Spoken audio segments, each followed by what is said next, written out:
पुट्टपर्थी में श्री सत्य साईं बाबा के जन्म शताब्दी समारोह के दौरान पीएम मोदी का अभिनंदन। सीएम एन चंद्रबाबू नायडू ने किया अभिनंदन। सचिन तेंदुलकर और ऐश्वर्या राय बच्चन मौजूद रहे। पीएम मोदी ने श्री सत्य साईं बाबा को समर्पित स्मारक सिक्का जारी किया। डाक टिकटों का एक सेट भी किया जारी। पीएम मोदी बोले, आज भले ही श्री सत्य साईं बाबा हमारे बीच दैहिक स्वरूप में नहीं है, लेकिन उनकी सेवा भावना आज भी करोड़ों लोगों का मार्गदर्शन कर रही है। श्री सत्य साईं बाबा के आदर्शों को अपनाने पर जोर देते हुए पीएम मोदी बोले, वो अक्सर कहते थे, सभी से प्रेम करो, सभी की सेवा करो। बाबा के अनुयायियों की पीएम मोदी ने की तारीफ। कहा, बिना किसी स्वार्थ की संस्कृति, शिक्षा और चिकित्सा सेवा के अद्भुत प्रभाव में लगे हैं अनुयायी। पीएम मोदी की मौजूदगी में अभिनेत्री ऐश्वर्या राय बच्चन ने भी कार्यक्रम को किया संबोधित। कहा, केवल एक ही ईश्वर है और वो है सर्वव्यापी है। पुट्टपर्थी में श्री सत्य साईं बाबा की पवित्र श्राइन और महासमाधि पहुंचे पीएम एन चंद्रबाबू नायडू और पवन कल्याण भी मौजूद रहे। प्रधानमंत्री मोदी ने पुट्टपर्थी में श्री सत्य साईं बाबा के महासमाधि पर लगाया ध्यान। पवित्र श्राइन में की पूजा अर्चना। आंध्र प्रदेश के पुट्टपर्थी में पीएम मोदी ने किया रोड शो। सड़क के दोनों किनारे लोगों की उमड़ी भीड़। जेडीयू विधायक दल के नेता चुने गए नीतीश कुमार। जेडीयू विधायक दल की बैठक में चुने गए नेता। बिहार के दोनों डिप्टी सीएम नहीं बदले जाएंगे। सम्राट चौधरी और विजय सिन्हा बने रहेंगे डिप्टी सीएम। बीजेपी विधायक दल के नेता चुने गए सम्राट चौधरी। विजय कुमार सिन्हा चुने गए उपनेता। कल 11:30 बजे गांधी मैदान में होगा शपथ ग्रहण समारोह। बिहार के सीएम के साथ मंत्री भी लेंगे शपथ। बीजेपी कोटे से सम्राट चौधरी, विजय कुमार सिन्हा, मंगल पांडे बन सकते हैं मंत्री। नीतीश मिश्र और नितिन नवीन भी संभावित मंत्री। रेणु देवी, नीरज कुमार, बबलू संजय सरागवी के नाम की भी चर्चा। हरि सहनी और रजनीश कुमार भी बीजेपी कोटे से बन सकते हैं मंत्री। जेडीयू के कोटे से विजय कुमार चौधरी, विजेंद्र यादव, स्वर्ण कुमार भी ले सकते हैं शपथ। अशोक चौधरी और रत्नेश सदा भी है संभावित मंत्री। जेडीयू कोटे से सुनील कुमार और श्याम रजक भी बन सकते हैं मंत्री। जमा खान, लेसी सिंह और दामोदर के नाम भी चर्चा में। एलजेपीआर से राजू तिवारी और हम से संतोष कुमार सुमन के नाम की चर्चा। आरएलएम से स्नेहलता कुशवाहा बन सकती हैं मंत्री।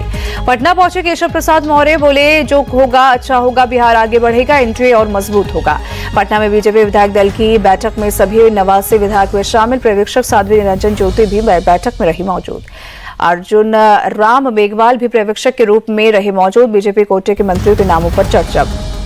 मंत्री बनाए जाने के सवाल पर बीजेपी विधायक जीवेश मिश्रा बोले, पार्टी जो जिम्मेदारी देगी उसे निभाएंगे। नितिन नवीन बोले, हम अपने नेता के साथ बिहार के भविष्य के निर्माण में काम करेंगे। हरि सहनी बोले, चुनाव प्रक्रिया के बाद अब सरकार गठन की व्यवस्था। आज पूरे बिहार के लिए मंगल दिन है। बक्सर से जीतकर आए पूर्व आईपीएस आनंद मिश्रा बोले, मेरा कोई पर्सनल एम्बिशन नहीं है, पार्टी जो काम देगी मैं उसे ठीक से करूंगा।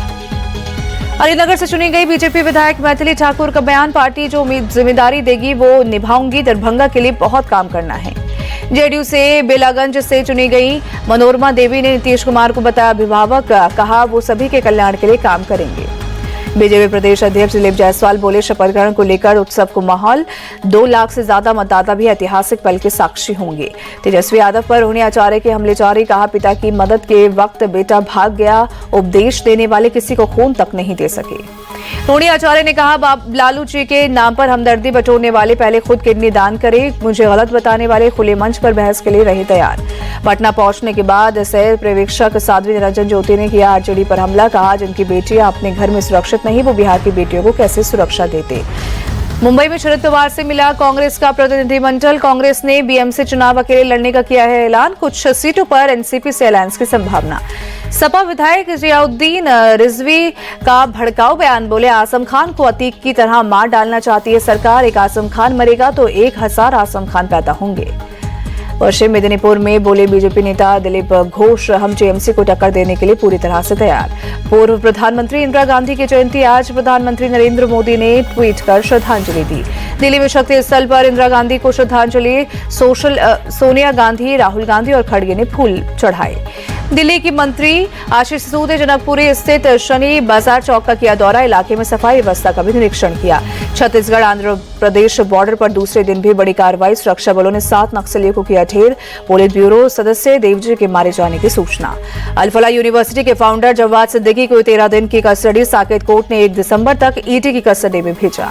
ईडी ने अल्फला यूनिवर्सिटी से जुड़े 25 ठिकानों पर की रेड। मनी लॉन्ड्रिंग से जुड़े कई अहम सुराग मिलने का किया दावा। ईडी की टीम ने रेड के दौरान 48 लाख कैश, कई डिजिटल डिवाइस और अहम दस्तावेज के बरामद, कई शेल कंपनियों के सबूत भी मिले। 10 दिन के एनआईए कस्टडी में भेजा गया दानिश। आतंकी उमर के साथ दिल्ली ब्लास्ट की रची थी साजिश। आतंकी उमर को कांग्रेस नेता इमरान मसूद ने भटका हुआ युवक बताया। उमर का वीडियो सामने आने पर बोले इमरान मसूद के बयान पर बीजेपी का पलटवार। मोहसिन रजा बोले, कांग्रेस हमेशा आतंकवादियों का समर्थन करती आई है। बीजेपी सांसद दिनेश शर्मा ने भी इमरान मसूद को दिया जवाब, कहा आतंकवाद करने वालों के प्रति सहानुभूति न रखें। बागेश्वर धाम के पीठाधीश्वर पंडित धीरेन्द्र शास्त्री ने पदयात्रा के दौरान फरीदाबाद में विस्फोटक मिलने पर कहा आतंकवादी यात्रा में विस्फोट करना चाहते थे। हरियाणा के नूंह में डांसर से अश्लील हरकत, विरोध करने पर 2 महिला डांसर से मारपीट, डांसर ने भागकर बचाई जान। फिरोजाबाद में एक युवक पर 10 से 12 लोगों ने किया हमला, आपसी विवाद में लात घूंसों और डंडों से हमला, वारदात के पास लगी सीसीटीवी में कैद हुई। कर्नाटक के बेलगावी में एक ही कमरे में सोए 3 युवकों की मौत, अंगीठी जलाकर कमरा किया था बंद। कमरे में कार्बन मोनोऑक्साइड गैस से तीनों का दम घुटा। सबरीमला जाने वाले श्रद्धालुओं को कर्नाटक सरकार की सलाह, दिमाग खाने वाले अमीबा से रहे सावधान, नाक से प्रवेश करता है नेग्लेरिया फाउलेरी।